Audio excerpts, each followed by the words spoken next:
Hey, everybody, welcome to another Cryptopolitan podcast show. My name is Earl Flamata, the head of sales over at the Cryptopolitan, and today's guest is Arman. Arman, how are you doing?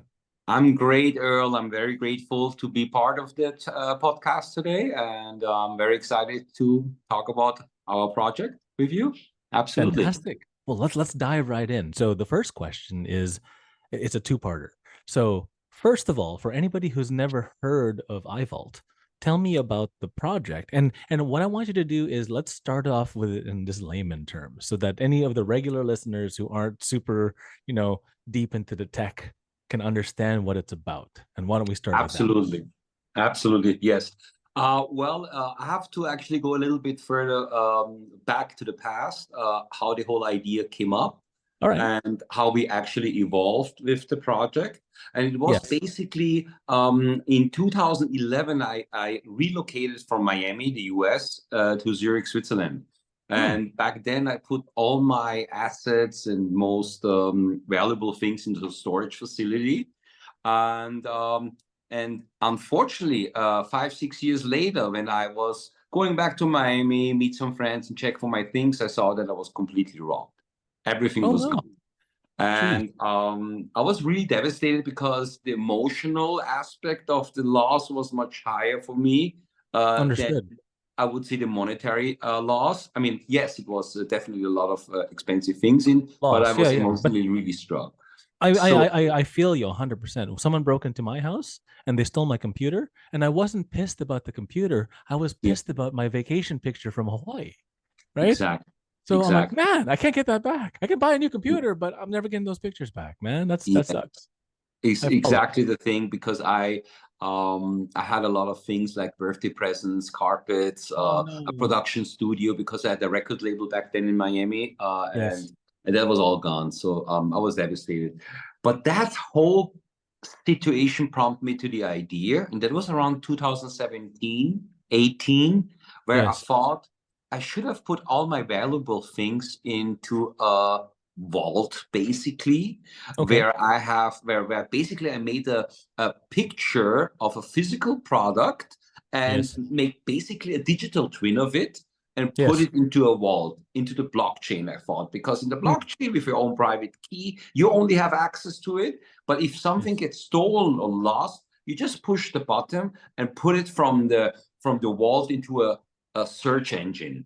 And that was the first idea. And I thought this idea is so amazing because back then in 2018, nobody thought about NFTs, nobody thought about digital twins in this way. I Mhm. actually wrote a patent about that, and I wrote it with our CTO, and we got this patent granted 4 years later in the US.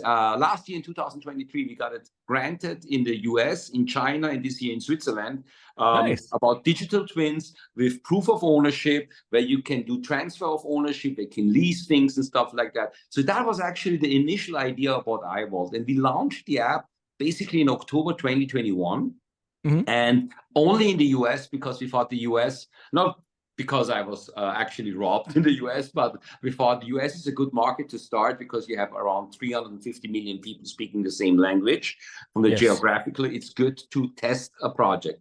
So we had basically after 1 year about 54,000 installs, about 7,000 active users with a very limited budget. Hmm. And we thought, okay, people are using it, people losing their dogs, their cats, bicycles gets lost or stolen. So there Right. was some kind of traction. We also had another function in that app, and that function was lending and sharing things you don't need. Because we thought when you create an app, you should actually give a few functions and see how they work. Ecosystem, right? Something else, right? Yeah. Exactly.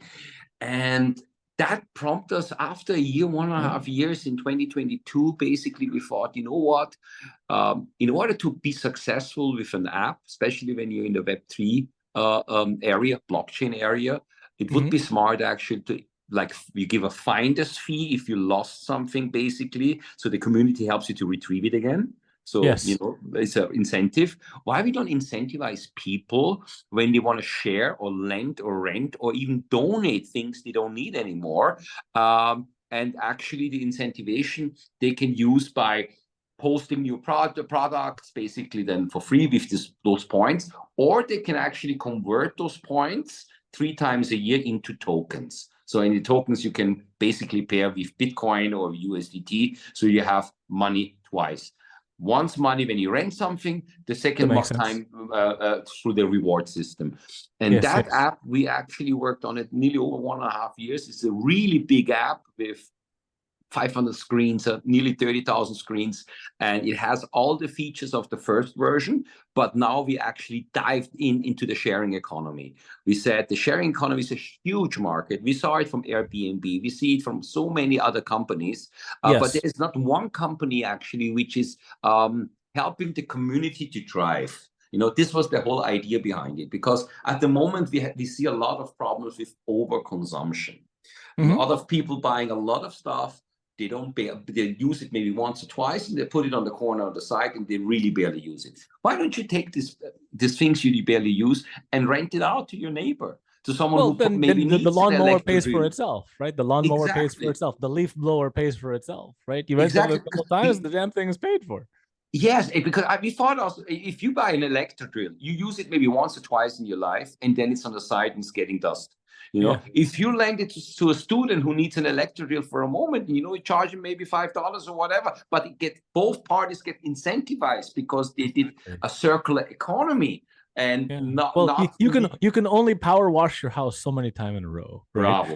So. Exactly. And that was the whole idea behind it, to do something what really gives a big social impact effect, a sustainable effect. Because if you lose something and you get it back, it's sustainable. You got it back. You didn't buy it new. If you actually lend something, rent something, or sell something used, then you help also Mother Earth through a sustainable behavior. And that's our problem, because overconsumption right now is the leading cause for microplastics in the ocean, for toxic waste, for climate change. And we as a community can make a difference by actually helping each other. Like, do you really need 7 snowblowers? Not really, right? No, so just one, and then share it with the neighborhood.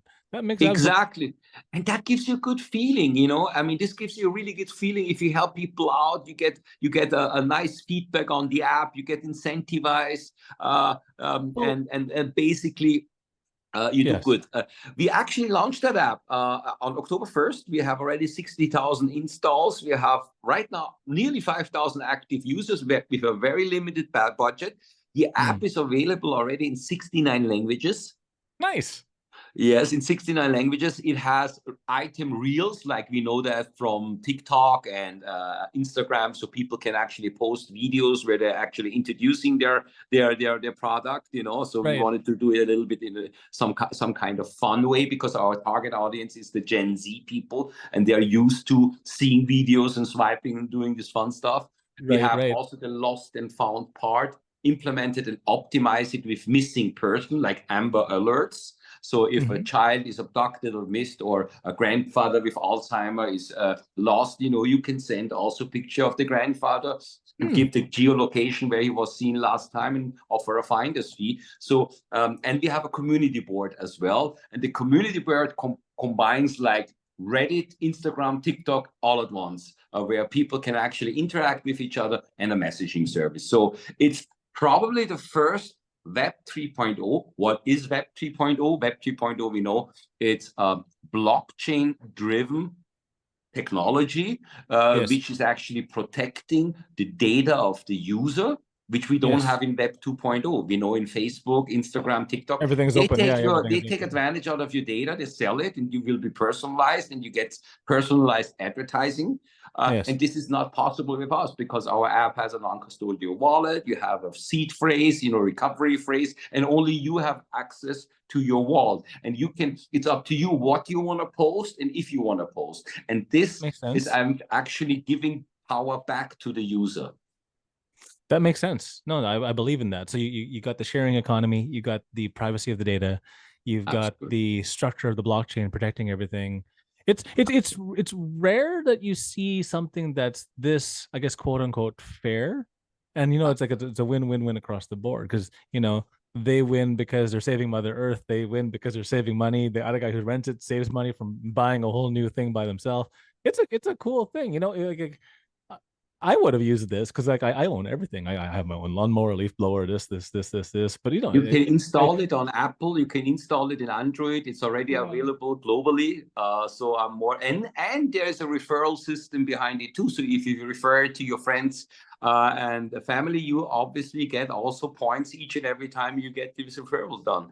And I those like it. points are yeah. So It's this is it's I think incentivized all the way around, so uh, it grows the community on purpose. That's really cool. Well, okay, so that's awesome.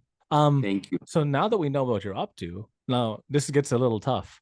What is the most exciting part next for you? What I mean, you've launched the app, you've got your thousands and thousands of users. What are you most excited about next? Most excited what I'm next is basically we want to build this community. We have already a good community and about 100,000 pre-registrations for this app, which we didn't send out yet. So the Wow. 60,000 installs we got from the social media platform, Telegram, Instagram, and obviously also X, Twitter. But we said we're going to hold off with the 100,000 pre-registration and send them out when we know the date, when we want to launch the Yes. token at the crypto exchanges. Oh, that's amazing. Okay. Yes, So because the you token can use hasn't the even been token. launched yet. Basically, you can use the token. People can buy the token, and that's what we actually plan. This is the next really big, exciting thing. What we're And then gonna you can do. use the token to pay for the rental. Absolutely. You can either pay with fiat money, because Yes. obviously some countries like the US or China are restricted, and we don't want to Yeah. restrict anyone from using the app.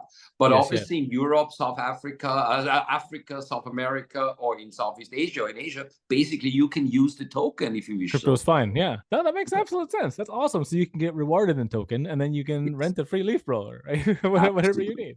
That's really cool. absolutely, That's absolutely. exciting. Okay, for That's sure. exciting. The Any only token thing, but launch. I have to be perfectly honest with you, Yeah. to make money with such an app, Mhm. and this you have to realize, and also the investors, that takes a while, because you Yes. got to build the critical mass. This is the Yes. only, I would say, negative, where you can say, okay, the app is amazing, great idea, and stuff like that. But you really make money once you hit the critical mass. What means critical Well, mass? If you have a million users, if you have a yeah, million users, 2 million users, 5 million users, then you can absolutely. start basically get sponsoring. You get Yes. insurance companies, Sponsorship. other companies making advertising, like YouTube, and For basically sure. say, hey, if you don't want to have advertising, pay us like $2.99 a month. Then you have Yeah. 3 posts for free, this for free, and this and that. That makes So sense. this That is makes going to sense. be the next step, obviously. But first, we So have monetization is going to be through sponsorship and everything else. That's really cool. I like it. exactly, because we want to be fair. The issue is what we have with a lot of other share platform is that you can lend your lawnmower, but they want 30% commission. Ooh, It's like Uber. If you an ooh, Uber driver has to pay 27% in commission to Uber. We don't think that this way is too fair, because most of the right. work is done from the driver or from the people who bought and purchased the Yes, thing. yes, The yes. platform should be more fair. And we think we did a very fair platform, because basically people get all those echo points, and they pay with the echo points at the beginning. I would say that Mhm. for the first 6 months, they basically pay nothing. But later on, once they took all used all the echo points or converted them to tokens, then they have to pay one USDT for publishing the product, but we're not charging any transaction fee, nothing. And one Yeah, it's a USDT, I dollar. What think are you it's gonna fair. do? Yeah, Yeah. Why exactly. we used one USDT, why we didn't use one ivault token? Because obviously we both know the token can be going up and down with the price. We need some Right. stable Stabilization. coin That makes sense. Stable for coins that. make Yeah. sense. All right. So when you're not trying to save the world from microplastics and when you're not, doing the whole economy swappy thing, what I want to know is more about you, the person behind the project. So Arman, when you're not building these things and when you're not doing the work, and this is a bit of a more personal question, like what's your hobby? What's your interest? What are you into? So people can connect with you one on one, as a person and really get to know the person behind the project. What do you do for fun?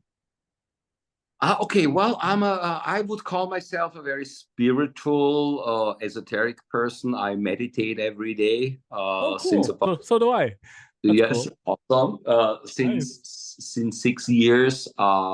I love to go in nature and actually connect with the nature. I love dogs. In summer or whenever I have chance. Back then I had more time before I started this huge project. I was going a lot of surfing. I love surfing. That's cool. Yeah, it's a nice sport, and obviously, yeah, I do a lot of sports. Going to the fitness, playing tennis sometimes, but surfing is my biggest passion, and meditation is a big passion of myself. Yoga, obviously, also whenever I have some time, I think it's really cool. Yes, Cool. and when I go back, I was in the music industry as well. I used to be a well-known DJ when I was younger. Oh, cool. And had also a production studio, as I told you before, and Yes, yes. lived in Miami for 12 years, and worked besides as an investment banker. Believe it or not, I was on the other Really? side. You were an Yes, I iBanker. was on the other side, and but what I did actually, we invested in a lot of startup companies back then, Yes. who had with great ideas, and this is how I learned the business. Because if you're a CEO of a company, you should know a little bit about how to build up a project, how to Yes. know the workflow. So this is actually where I'm coming from. But my hobbies is definitely music, spirituality, surfing, lots of sports, and being very conscious about what we're doing. And Absolutely. I think in the So, crypto market, it's such a great market, and that being decentralized, from all those huge corporation. I think if you put some spirituality into it, it could be really cool. yeah, 100%. So I used to teach martial arts for a living. So Nah. and so we were forced to. So I always preferred the dull weapon, because if you use a bladed weapon, anything with a blade, the rule was for every minute you train with the blade, you must do 1 minute of meditation. So you're fighting with equal part fire and water, otherwise you go crazy. So Cool. Very cool. Very cool. And what kind of martial arts? I have a black belt in Taekwondo, Hapkido, Jiu-Jitsu. I do Wing Chun, and I do Filipino martial arts, the stick and knife fighting. Amazing, amazing. I used to Um, do Taekwondo too when I was younger. Yeah, I remember. Upjagi, yeah, upjagi. Yeah, I remember. I did Taekwondo with a master in Vienna. I was born basically in Vienna. And nice. so I'm Austrian, but now I live in Zurich, Switzerland, and the company is also located in Switzerland. Very cool. It's a good hub. We're in Crypto Valley, basically. Nice. That's awesome. That's a good place to be, right? It's a crypto friendly area, right? So that's really cool. Yes, it's crypto All right. friendly, and you have all those experts around you, and it's very also friendly when it comes to having a company in Switzerland. Yes. Fantastic. Okay. Well, we're getting close to the end. There's only one more Oh, question left. And the yes, question is, you said that the token is coming. You said that yes. there's exciting stuff down the line. So what I want you to talk about is, um, why should people reach out to you? Give them a reason to connect. So maybe it's to download the app, maybe it's to build a community, maybe it's to launch the token, whatever it is that you want. So give us a reason, give the viewers a reason to connect with you, and then tell me, where do you want them to connect with you? What do you want to Okay. grow? Do you guys have a Discord? Do you guys have Yes, an X? Do you guys have we where do have you all want the to where channels. do you want to send the people? First Yes, thing. we have the channels on basically on Telegram, ivault official. We have a ivault app channel on Discord, on X, ivault app. All the channels we have. Okay. Also at TikTok, Instagram, and they see a lot of advertising and commercials from our young marketing team, who's Nice. actually trying to explain what we are doing here. Why people should reach out to me is quite simple. Look, Earl, we are now living in 2024, and we Mhm. have wars left and right. It's really sad in what situation we're right now, that we in 2024 killing people, Yeah. and that's something where we should actually think about, okay, how can we change that? We can change that if we create love for each other, compassion, Yes. empathy, unity. And the whole idea about the app is not only sustainability, that we want to do something for Mother Earth, which is actually a being too, Yes. It's Yes. about us. We are getting into a situation where there is so much divide between us, and Mhm. that's not good. And that's why we said this app is helping, so that all the community can grow back together, no matter what color of your skin, no matter what religion you have, no matter what your ideology is. If you give a Yes. helping hand and make money on the side, morally and ethically, there's nothing better than to do something like that. And this I is love the it. idea behind it. And this is why I think maybe not most of the people are like us, because you are definitely from your ideologies, some person, because we figured out that we are both Aries as well, and we're both Yes. meditating, and we are Yeah. super conscious. There's maybe only 10% of the people who are conscious, who are thinking about the life of the children and grandchildren. If we continue what we're doing, they're Yes. probably not going to see a planet Earth what we actually saw. But I believe if you get the people, the other 90%, and tell them, look, there's a great app. It's really sexy. You can make money on the side by selling things, by renting things. It's really cool. And later on in the stage, in 6 or 12 months, when they really love the app and also do social engagement, and they realize they do it for a good cause, and that's the circular economy, that gives them a good fuzzy feeling. And that's what we're trying to reach, to build a compassion, unity, love, and also get Mother Planet Earth where it should be. Basically. That's fantastic. And No, yes. I believe it 100%. I mean, like as human beings, we are tribal creatures. We do need that sense of community. We do need that sense of belonging to something greater than ourselves, right? You're looking at Maslow's hierarchy of needs. There is that. Obviously, if you're not starving to death, then the next part is, okay, well, let's get some self-actualization in here, right? And so, Exactly. I get that. And so the funny thing is, and let's wrap it off with this, the reason for the Cryptopolitan podcast, right? The reason why we do the interviews for free is because we Yeah. also believe in a rising tide floats all boats, right? A rising tide floats all boats. So I believe in what you do, the community that you're building. Thank you for doing Thank what you. you're doing. You're doing good work. So Thank you so much. that's a really cool thing. So I encourage everybody, like, go check out ivault, download the app, share your lawnmower, make some money, change Yes. someone else's life, right? Or hell, rent a lawnmower so you don't buy another one, right? Yeah. And save the ocean, save the planet, save the microplastic, right? Yeah. This is a really cool thing, and like you said, it all ties well together. Absolutely. I believe the ecosystem. So, Arman, Thank you so it's much. been an Thank you. absolute pleasure having you on the show. Absolute same here. And thank you so much. I'm so grateful for having me here at your podcast. And yeah, I hope a lot of people actually are using the app and actually enjoying what we actually build for them. I'm gonna go download it right now. Perfect. Yes. Thank you. Thanks. Have a good one.